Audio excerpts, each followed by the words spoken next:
नमस्कार दोस्तों, महाराष्ट्र में हुआ एक बेहद दर्दनाक हादसा जिसमें एक प्रोग्राम के दौरान लू लगने से 11 लोगों की जान चली गई, जबकि 24 लोग बीमार बताए जा रहे हैं। ये हादसा नवी मुंबई में महाराष्ट्र भूषण अवार्ड समारोह के दौरान हुआ। समारोह में आए लोग की हालत गर्मी से बिगड़ती देख उन्हें फौरन अस्पताल भेजा गया, लेकिन तब तक 11 लोगों ने दम तोड़ दिए थे। इसके अलावा इस रिपोर्ट को देखिए, जिसमें इंडिया 1 मार्च से 60 डेथ और 16,000 हीट स्ट्रोक के केसेस रिकॉर्ड कर चुका है। ये तो सिर्फ 2 रिपोर्ट थी, लेकिन बात यहाँ सिर्फ रिपोर्ट्स की नहीं है, क्योंकि आप लोगों ने आए दिन ऐसे कई सारे रिपोर्ट्स देखे होंगे जिसमें heat strokes, heat wave, summer heat की चर्चाएं चलती रहती हैं। लेकिन क्या आप लोगों को पता है कि आखिरकार ये हीट वेव्स क्या होती हैं और इतनी ज्यादा गर्मी पड़ने के पीछे क्या कारण हो सकते हैं और इसे बचने के लिए हमें क्या करना चाहिए? चलिए समझते हैं आगे वीडियो में, और वीडियो की शुरुआत करते हैं। Several places in India are likely to suffer from humid heat waves in the next few days. मौसम विभाग ने महाराष्ट्र, उत्तरी गोवा, आंध्र प्रदेश, तेलंगाना, पश्चिम बंगाल और उड़ीसा समेत कई राज्यों के लिए हीट वेव की IMD painted a grim picture for April, May and June. Temperatures across Rajasthan से जहां गर्मी से 8 लोगों की मौत हो गई है, बाड़मेर में 49 डिग्री पहुंच चुका है तापमान। बात करें हीट वेव्स की, तो हीट वेव्स वो टाइम है जब टेम्परेचर किसी खास एरिया में नॉर्मल से कई गुना ज्यादा बढ़ जाता है। ये एक्सट्रीम हाई टेम्परेचर कुछ दिन से लेकर कुछ हफ्तों तक रह सकता है। हीट वेव्स अक्सर समर में होती है और इनका इम्पैक्ट काफी सीवियर हो सकता है, जो ह्यूमन हेल्थ, एनवायरनमेंट और इकोनॉमी को इम्पैक्ट करता है।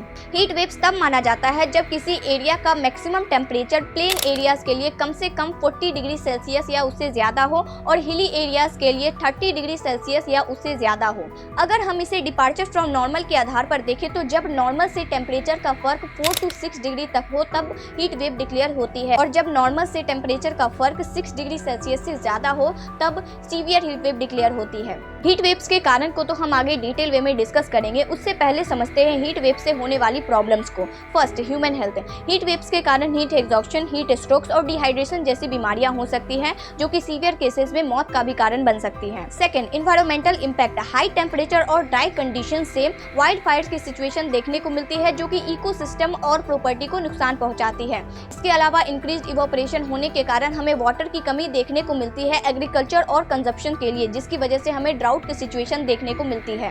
Third, economic impact. High temperature से प्रोडक्टिविटी की कमी हो जाती है, खासकर आउटडोर वर्क सेक्टर्स के लिए, जैसे कि एग्रीकल्चर और कंस्ट्रक्शन के लिए। इसके अलावा पावर कंजप्शन बढ़ने से पावर शॉर्टेज भी हो सकती है। इंडिया में हीट वेव्स आमतौर पर मार्च से जून तक होती है और किसी रेयर केस में जुलाई तक एक्सटेंड हो जाती है। हर साल देश के नॉर्थर्न पार्ट में एवरेज 5 से 6 हीट वेव्स होते हैं। 2016 में सीवियर हीट वेव्स के कंडीशन ने बिहार, झारखंड, वेस्ट बंगाल, उड़ीसा, पंजाब, महाराष्ट्र, मध्य प्रदेश और गुजरात को इम्पैक्ट किया था। अब बात करें हीट वेव्स होने के कारण की, तो यहाँ पे हम 3 मेजर कारण को डिस्कस करेंगे जिसकी वजह से यह सब हो रहा है। First, global warming and climate change. इन दोनों पॉइंट को समझने से पहले हमें एक पॉइंट समझने की जरूरत है, जो कि है green house effect. Green house gases वो गैसेस है जो हमारे एटमॉस्फेयर में मौजूद होती हैं और एक इनविजिबल ब्लैंकेट की तरह काम करती हैं। जब सूरज की रोशनी पृथ्वी पर पड़ती है तो कुछ रेडिएशन अर्थ एब्जॉर्ब कर लेता है और कुछ रेडिएशन को वो रिफ्लेक्ट कर देता है, लेकिन ये ग्रीन हाउस गैसेस जो कि एटमॉस्फेयर में मौजूद होती है वो पूरी तरह से रेडिएशन को रिफ्लेक्ट होने नहीं देती है,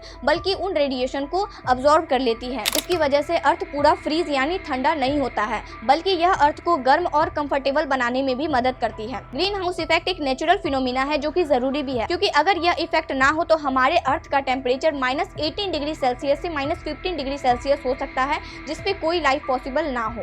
कुछ प्रमुख ग्रीन हाउस गैसेस की बात करें तो methane, carbon dioxide, water vapour. लेकिन ज्यादा मात्रा में इन गैसेस का फॉर्मेशन एटमॉस्फेयर में हमारे लिए हार्मफुल भी हो सकता है, क्योंकि ये गैसेस पूरी तरह से रेडिएशन को रिफ्लेक्ट होने नहीं देगी, जो कि ग्लोबल वार्मिंग का एक बड़ा कारण बन सकता है। और ग्लोबल वार्मिंग से क्लोजली रिलेटेड है क्लाइमेट चेंज। दूसरे कारण की बात करें तो आपने शायद ही उसके बारे में कभी सुना होगा, वो है El Nino and La Nina. WHO के अनुसार एल नीनो दूसरी सबसे बड़ी चीज है जिसके कारण क्लाइमेट बदलता है।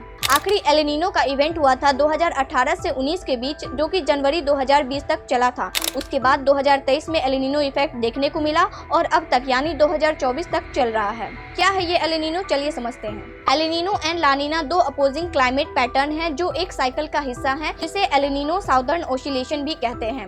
इन पैटर्न का ग्लोबल वेदर, क्लाइमेट और ओशियन कंडीशन पर सिग्निफिकेंट इम्पैक्ट पड़ता है। एल नीनो तब होता है जब सेंट्रल और ईस्टर्न में इक्वेटोरियल पैसिफिक में ओशियन टेम्परेचर अनयूजुअली वार्म हो जाता है।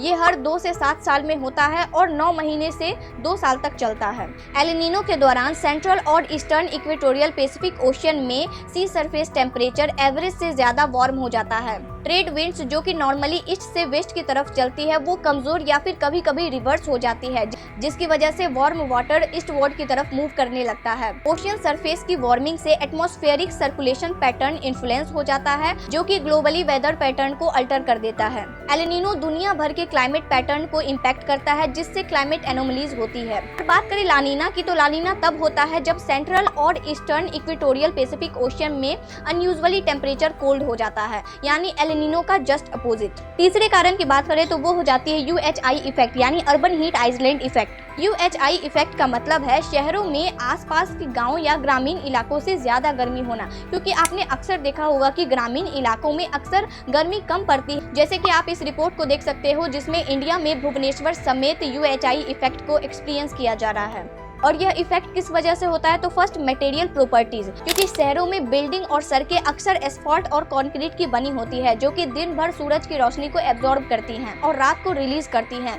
यह ज्यादा देर तक हीट को रोके रहती हैं, जिसकी वजह से रात को भी टेम्परेचर नॉर्मल नहीं हो पाता है। Second, vegetation lack. शहरों में अक्सर पेड़ पौधे और ग्रीनरी की कमी होती है, क्योंकि पेड़ पौधे अक्सर फोटोसिंथेसिस और ट्रांसपिरेशन प्रोसेस के जरिए गर्मी को कम कर देते हैं। Third, human activity. शहरों में गाड़ियां, फैक्ट्रीज और एयर कंडीशनिंग जैसे ह्यूमन एक्टिविटीज गर्मी को बढ़ा देती हैं, क्योंकि ये एक्टिविटीज ग्रीन हाउस गैसेज और हीट को रिलीज करती हैं, जिसकी वजह से गर्मी बढ़ जाती है। Fourth, building density. शहरों में अक्सर बिल्डिंग एक दूसरे के क्लोज होती है, जिसकी वजह से हवा का फ्लो रुक जाता है और हीट ट्रैप्ड हो जाती है। इन सारे कारणों की वजह से UHI इफेक्ट शहरों में देखने को मिलता है, जिसकी वजह से ग्रामीण इलाकों के कंपैरिजन में शहरों में ज्यादा गर्मी देखने को मिलती है। तो ये थे 3 मेजर कारण दोस्तों, जिसकी वजह से हमें इस साल इतनी भयंकर गर्मी का सामना करना पड़ रहा है। और अगर हम इसके सॉल्यूशंस की बात करें तो आप सब कोई इसके सॉल्यूशंस को जानते हैं, लेकिन कुछ सॉल्यूशंस को यहाँ डिस्कस करें तो फर्स्ट, पार्क, ग्रीन रूफ्स और अर्बन फॉरेस्ट को डेवलप करें, जिसकी वजह से नेचुरल कूलिंग प्रोवाइड हो सके और अर्बन हीट का इफेक्ट कम हो सके। सेकंड, रिफ्लेक्टिव मटेरियल का यूज करें छत और पेवमेंट्स के लिए, जिसकी वजह से हीट एब्जॉर्प्शन कम हो सके। थर्ड, पब्लिक ट्रांसपोर्टेशन में वॉकिंग और साइकिलिंग को ज्यादा से ज्यादा प्रमोट करें, जिसकी वजह से व्हीकल इमिशन कम हो सके एंड ग्रीन हाउस गैसेस का फॉर्मेशन भी कम हो सके। फोर्थ, सोलर और विंड जैसे रिन्यूएबल रिसोर्सेज का इस्तेमाल करें, जिसकी वजह से फॉसिल फ्यूल पर रिलायंस कम हो सके। ये थे कुछ सॉल्यूशन। और ऐसी कौन कौन सी चीजें हमें करनी चाहिए, इफ यू नो समथिंग तो प्लीज हमें कमेंट सेक्शन में बताएं, और इस वीडियो को जरूर से अपनी फैमिली मेंबर्स और फ्रेंड्स के साथ शेयर करें, ताकि उन्हें भी इतनी गर्मी होने के पीछे क्या कारण है ये पता चल सके। एंड आपके लिए एक और इम्पोर्टेंट वीडियो है फूड इंडस्ट्री के बारे में। अगर आप इंटरेस्टेड हैं पैकेज फूड के बारे में जानने के लिए, तो यहाँ क्लिक करके इस वीडियो को जरूर चेकआउट करें। और इसी तरह के इन्फॉर्मेटिव कंटेंट को देखने के लिए हमारे चैनल को सब्सक्राइब करें। मिलते हैं फिर किसी इन्फॉर्मेटिव कंटेंट के साथ। धन्यवाद।